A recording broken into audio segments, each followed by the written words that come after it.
63లో వచ్చాం.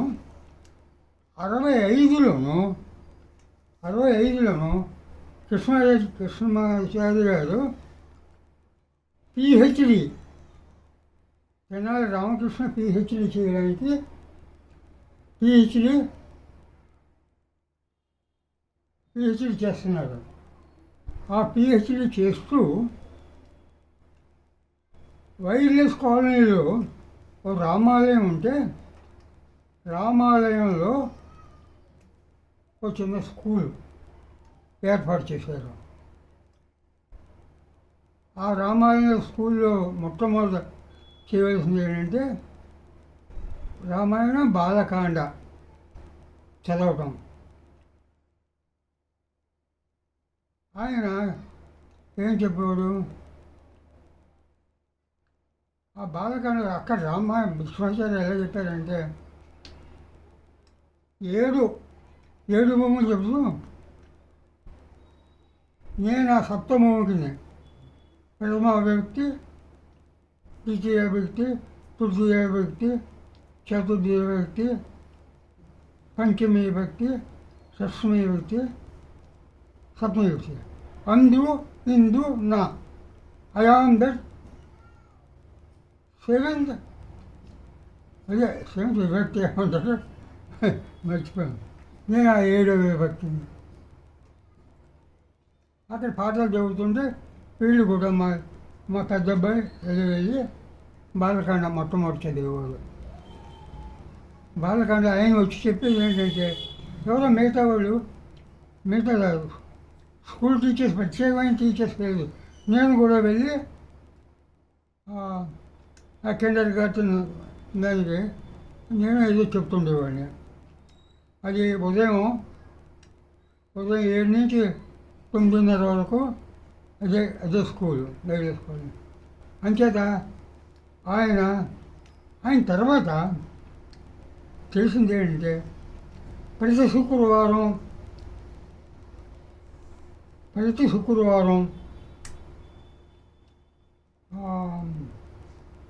Andhra university out quarters ఉన్నది, దాన్ని ఏమంటారు, ఆంధ్ర ఇన్నది కాకుండా అవుటర్ని, అక్కడి నుంచి కింద డౌన్కి ఒక ఆయన ఇంట్లోనూ ప్రతి శుక్రవారం దాన్ని ఏమనేవారంటే దానికి ఏదో పేరు ఉంది, అది కార్యక్రమం చేసేవారు. ప్రతి శుక్రవారం 6 నుంచి 7:30కి కృష్ణాచార్య గారు. అందులో ఆయన నిలబడి నేను బ్రహ్మని అని చెప్పి నిలబడి కొన్ని విశేషాలన్నీ చెప్పేవాడు కృష్ణాచార్య గారు. అందులో నేను కూడా వెళ్తుండేవాడిని. ఆ విధంగా వెళ్తూ నేను ఒకసారి చెప్పాను, ఆయనకి నేనే చెప్పాను. నేనేమని చెప్పాను, Baba is God in human form అని ఆయన చెప్పి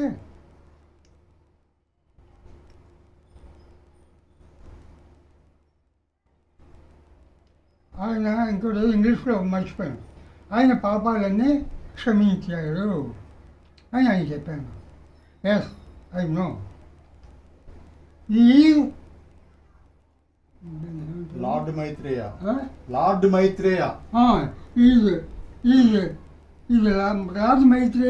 హ్యాడ్ కమ్ అగైన్ అని చెప్పాడు. అని బాబా గురించి ఎక్కువ చెప్పలేదు.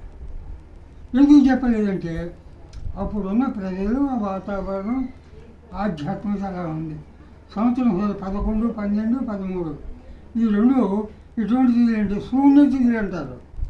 11, 12, 13 జనవరిలో దాన్ని ఏంటి చేసిన గురు పూజలు, గురు పూజ. అది గురు పూజ అని చేసుకోడు, అవతారాన్ని కాదు. Even though he has accepted his avatar of lord Maitreya అన్నప్పటికీ గురు పూజలు అన్ని బట్టి బాబా ఫోటో కూడా పెట్టేవాడు. గురు పూజలు ఇది లార్డ్ మైత్రేయ అంతే చెప్పాడు, అంతే. అందుకని వెళ్ళాడు. ఈ incarnation of the lord Maitreya, Maitreya యొక్క అవతారం అన్నారు. కానీ అవతారాన్ని నువ్వు ఫాలో అవుతావా లేదా అని అడగలేదు. కానీ నేను అవతారాన్ని ఎందుకు ఫాలో అవుతున్నానంటే అవతార పేరు చెప్తుంటే హృదయంలో కన్విక్షన్ కలుగుతుండదు, దృఢమైన నమ్మకం కలుగుతుండదు. అంచేత అవతారం గురించి ఎక్కడ పూజ జరిగినా వెళ్తుండేవాడిని. 64, 65లో ఎక్కడ పూజ జరుగుతున్నా వెళ్తుండేవాడిని. అదే మంచి అనుభూతి కలుగుతుండేది. అవతారం వల్ల కలిగిన అనుభూతి కృష్ణమాచార్య వల్ల కలిగిన అనుభూతి కన్నా అనంతంగా ఉండేది. కృష్ణమాచార్య గారి ద్వారా ప్రతి శుక్రవారం జరిగేదంతాను అక్కడ బ్రహ్మగా ఆయన చెప్పేవాళ్ళు అనమాట. ప్రతి శుక్రవారం 6 నుంచి 7 గంటలు యూనివర్సిటీ ఆఫ్ క్వార్టర్స్ డౌన్లోను ఒక అతని ఇల్లు ఉండేది. అంత పుస్తకం ముఖం నుండి ఇల్లు ఉండేది కదా. ఒక అతను నీకు తెలియదు అనుకో, వాళ్ళు లెక్చరర్, యూనివర్సిటీ లెక్చరర్ ఇంట్లో జరుగుతుండేది. అంచేత మనకి ఏదైతే హృదయానికి అనుభూతి కలుగుతుందో అదే ఫాలో అవ్వడం మంచిది. ఇంకా దానికి అడ్డు ఏమీ రాకూడదు. అదే ఆ పాపాలని తన మీద వేసుకోవడానికి వచ్చాడు, పాపాన్ని క్షాళన చేయడానికి వచ్చాడు. ఇది లార్డ్ మైత్రేయ అన్న ఒక్కరికే చెప్పారు. శుక్రవారం కృష్ణమాచార్య గారు చేసేటువంటి కార్యక్రమాల్లో ఏం చెప్పిన తర్వాత అప్పుడు నేను ఆ కార్యక్రమంలో ఉండగా నేను కృష్ణాచార్యులకి బాబా ఇల్లు బాబా అని చెప్పి బాబా ఇలాగ అవుతాడు అంటున్నారంటే, ఎస్ ఇది lord Maitreya he has come to exhaust all these things అని చెప్పారు. పాపాలను కడిగేయడానికి వచ్చాడు అని చెప్పి ఆయన చెప్పారు. అది నాకు చెప్పారు. కానీ ఆయన గురు పూజలు చేస్తుండగా నేను వెళ్తుండేవాడు, వెళ్తుండేవాడు. అది ఎవరికి చెప్పలేదు. గురు పూజలు అందరి ఫోటోలు పెట్టి ఆయన కార్యక్రమం, ఆయన కార్యక్రమం. ఆయన గురువు ఎవరు తెలియదు. ఏం చేత ఆయన కార్యక్రమం ఎలా చేశారంటే నన్ను అన్నాడు, కృష్ణమాచార్య గారి నాన్నగారు వేదములో ఆనంద యోగం అని ఒకటి ఉన్నది, పొడుగ్గా ఉండేవాడు. ఎప్పుడు పొడుగ్గా ఉండేవాడు వాళ్ళ నాన్నగారు. వీళ్ళంతా గుంటూరు వాళ్ళు, గుంటూరు వాళ్ళు. కృష్ణాచార్య గుంటూరు నుంచి వచ్చి ఆయన డిగ్రీ లేకపోయినా ఇక్కడికి వచ్చిన పిహెచ్డి ఇచ్చారు ఆయనకి. తెనాలి రామకృష్ణ గురించి పిహెచ్డి చేస్తూ ఉండేవారు అనమాట. పిహెచ్డి చేస్తూ అంతవరకు కృష్ణమాచార్య గారిని ఫాలో అవుతూ బాబాదారులకి మారిపోవడానికి కారణం ఏంటి? మెహర్ బాబా పరిధిలోకి రావడానికి కారణం ఏంటి? అంతవరకు కృష్ణమాచార్య గారిని ఫాలో అయ్యేవారు. ఆయన చెప్పిన రామాయణం మహాభారతాలు వింటూ ఆయన కృష్ణాచార్య చెప్పినందుకు కాదు. నేను కలకత్తాలో ఉండగానే భగవంతుడు వాళ్ళ కార్యక్రమం చేస్తున్నారు. బాబా ప్రేమికులు ఏఎస్ఆచార్య గారు, రాఘవులు వాళ్ళ కార్యక్రమం చేస్తున్నారు అంటే వాళ్ళని తెలుసుకోవాలి అన్న కోరికే ఉండేది. వాళ్ళు తెలుసుకోవాలని కోరిక తప్పించి ఇంకే కోరిక లేదు. ఇక్కడికి వచ్చిన తర్వాత అవును, ఇక్కడికి వచ్చిన తర్వాత ఎప్పుడైతే ఇక్కడికి వచ్చామో, ఇక్కడికి వచ్చిన తర్వాత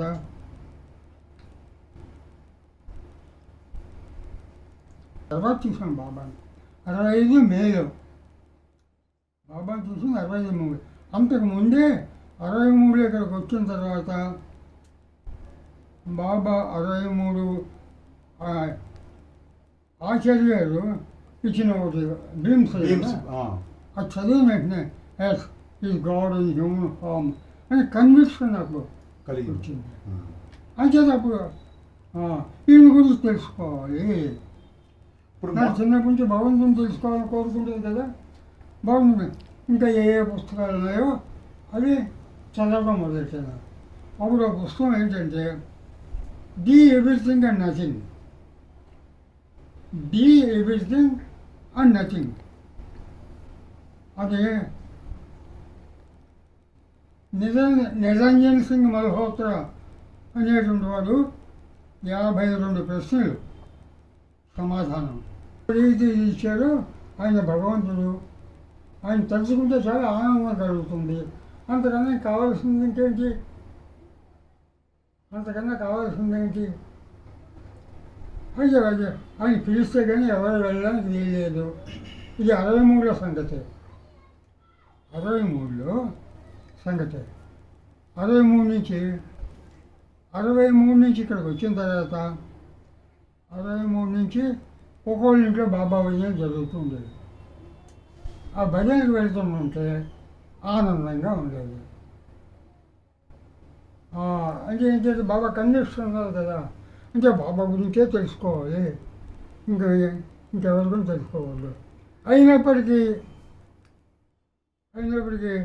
కృష్ణాచార్య గారు ఏర్పాటు చేసినటువంటి శుక్రవారం పూజల్లో కూడా వెళ్తుండేవాడిని. శుక్రవారం వారం శుక్రవారంలో సంవత్సరానికి ఒకసారి చేసిన గురు పూజల్లో కూడా వెళ్తుండేవాడిని. ఇంకేత తెలుసుకోవాలి, జ్ఞానం తెలుసుకోవాలని వెళ్తుండేవాడిని. ఆయన ఏ విధంగా చేశారంటే బాబా గురించి అడగకుండా ఆయన ఎవరంటారు? సివివి గారు.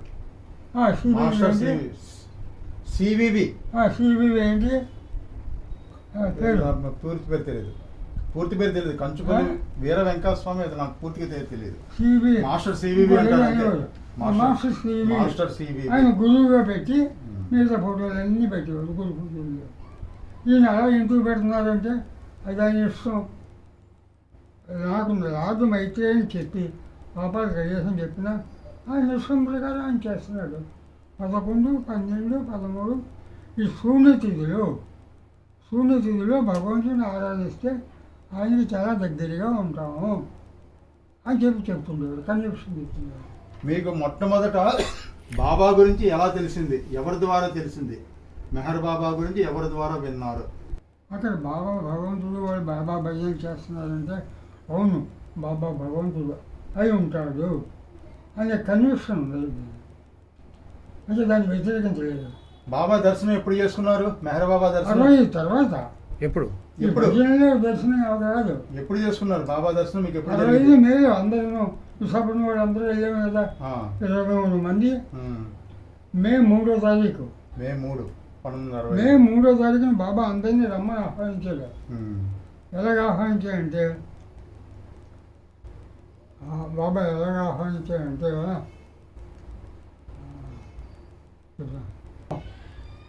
పూనా సెంటర్ ఓపెనింగ్కి బాబా ఫస్ట్ యానివర్సరీ సెంటర్కి బాబా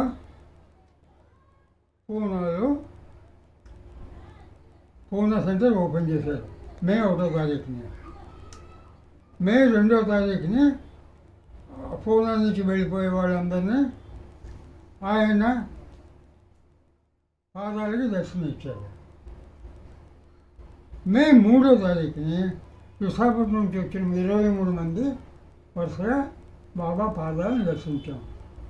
బాబా పాదాలు ఏదో ముట్టుకున్నాం. అప్పుడు 23 మందిలో ఎవరెవరు ఉన్నారు?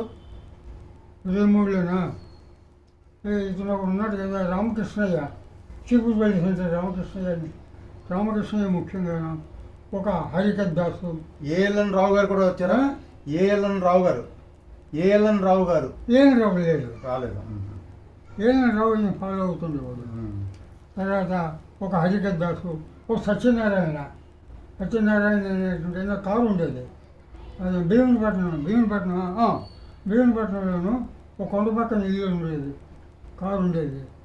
ఒక సత్యనారాయణ, ఇంకా ఆచార్య గారు లేరు అప్పుడు, రాలేదా? అప్పుడు ఇంకా ఆచార్య గారు లేరు. ఇది 63లో సంగతి. ఆచార్య రావడమే, విశాఖపట్నం రావడమే 64 అనుకుంటాను, 64 కాదు. ఏమంటారు? దాసుడు బౌలం అంటే మీ ప్రేమకు నేను ప్రణమిల్లుతున్నాను. ఇప్పుడు నేను అలా చేయలేను. ఇప్పుడు నేను మీలో ఉన్న నా ప్రేమకి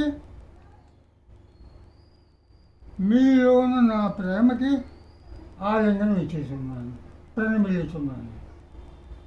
ఇప్పుడు నేను అలా చేయలేను, కానీ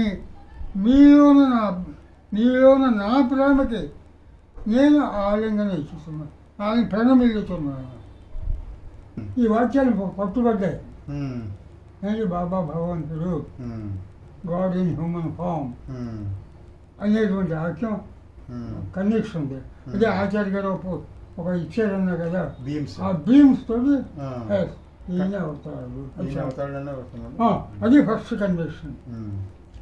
ఫస్ట్ 63 సెప్టెంబర్లో జరిగింది నాకు. 63 సెప్టెంబర్లో చాలా మృదువుగా ఉన్నాయి, ఎంతో మృదువుగా ఉన్నాయి. ఈ తల అలా మోకాళ్ళ మీద బాబా నా కుడి చేయి ఆయన ఎడమ పాదం, ఆయన ఎడమ చేయి ఆయన కుడి పాదం, తల ఇలా మోకరించాను. ఈ లోపలే కన్విక్షన్. బాబా 23 మంది కదా బాబా లాగేసుకో. 63 మే 3వ తారీఖు. మే 3వ తారీఖు 65 మే 65 మే 3వ తారీఖు 65 మే 3వ తారీఖు. అది 23 మంది. అది ఈ 23 మందిని పూనాలో గురుప్రసాద్లోనా? గురుప్రసాద్ ఎందుకు గురుప్రసాద్ అంటే బాగా బాగా. గాయత్రి ఉపాసన ఎవరి దగ్గర నేర్చుకున్నారు? చేసేవారు కదా, మీకు అప్పుడు ఏమైనా అనుభవాలు కలిగాయా? ఎవరు నేర్పించారు గాయత్రి? కృష్ణాచార్య గారు చెప్పారు. గాయత్రి ఉపాసన తెల్లదం చేసేవాడు కదా, మీరు చెప్పాను. తెల్లదం చేసేవాడిని. ఆ తర్వాత భయం బాబా అయిన తర్వాత బాబాయ్ ఆనందం కలిగింది, మానేసాను. గాయత్రిని పూర్తిగా తెలుసుకోవాలనే జ్ఞానం, నాకు జ్ఞానం తెలుసుకోవాలనే ఉండేది కోరిక. ఆ జ్ఞానం తెలుసుకుంటే బాబా ఎవరు ఎక్కడ ఏం చెప్పారో అదంతా నోట్ చేసుకునేవాడు. అంచేత కృష్ణాచార్య గారు ఏం చెప్పినా ఆయన ఎందుకు చెప్పలేదు అనే కారణం నేను అడగలేదు. గాయత్రి ఉపాసన ఎవరు చేశారు మీకు? గాయత్రి ఉపాసన గాయత్రి నాన్ బ్రాహ్మణ్ చేయొచ్చా లేదా అని కృష్ణాచార్య అడిగితే పర్వాలేదు చెయ్యండి అని చెప్పారు. అంచేత చేస్తూ ఉండేవాడిని, గాయత్రి ఉపాసన చేస్తుండేవాడిని. గాయత్రి చేస్తుండగా మీకు ఏమైనా అనుభవాలు కలిగాయా? గాయత్రి ఉపాసన చేస్తుండగా మీకు ఎటువంటి అనుభవం కలిగింది? అని ఏం లేదు, జ్ఞాపశక్తే ఉండేది, అంతకన్నా అనుభవాలు ఏమీ లేవు. నాకు ఒకసారి చెప్పారు చాలా వైబ్రేషన్స్ వచ్చాయి గాయత్రి చేస్తుండగా, వైబ్రేషన్స్ కలిగేవి నాలోను. అది శుక్రవారం నాడు ఈ పూజల్లో శుక్రవారం నాడు కృష్ణాచార్య గారి ప్రతి శుక్రవారం అక్కడ యూనివర్సిటీ అవుట్ క్వార్టర్స్ గారి ఇంట్లో కార్యక్రమం చేసేవారు. దాన్ని ఏదో బ్రహ్మకార్యమో ఏదో దాని పేరు ఏదో ఉండేది, మర్చిపోయాను. అక్కడ ఆయన బ్రహ్మగా ఉండి కొన్ని విషయాలు చెప్తుండేవారు. బ్రహ్మగా ఉండి ఆయన విషయాలు చెప్తున్నప్పుడు అప్పుడు నేను ఆయనకి బాబా గురించి చెప్పాను. ఏమని చెప్పాను? బాబా ఇలాగ పాపాలన్నీ కడిగేశారు అని చెప్పాను. ఇది లార్డ్ మైత్రేయ, ఇది ఇన్కార్నేషన్ ఆఫ్ మైత్రేయ అని చెప్పారు. కానీ నువ్వు మైత్రిని ఫాలో అవ్వని చెప్పలేదు. కానీ కృష్ణాచార్య గారిని ఫాలో అవుతుండేవాడు. అంటే ఈ తర్వాత ఎప్పుడైతే 63 వచ్చిన తర్వాత ఆచార్య గారి ఇచ్చింది ఆ బీమ్స్ చదివిన వెంటనే బాబా భగవంతుడు ఇంకెవరి దగ్గరికి వెళ్ళక్కర్లేదు, మనసు చెదరగొట్టుకోకూడదు. బాబా భజన ఎక్కడ జరిగితే ఎక్కడ ఏది జరిగితే అక్కడ అటెండ్ అయితే అక్కడ అనంత ఆనందంగా ఉండేది. అంచేత ఈ మానేసి గాయత్రి మానేసి బాబా గురించే అందుకని 64, 65లోనూ అవతార బాబా జన్మ పెద్ద బోర్డు ఒకటి లేదు, కాగితం అంటే చూడలేదు కదా, మన ఇంట్లో కూడా భజన జరిగేది పైన మేడ మీద. జ్ఞాపకం ఉందా? అవును. మేడ మీద జరిగేది. ఎవరు ఏది చెప్పినా బాబా చెప్పినా అది హృదయంలో అతుక్కుపోయేది.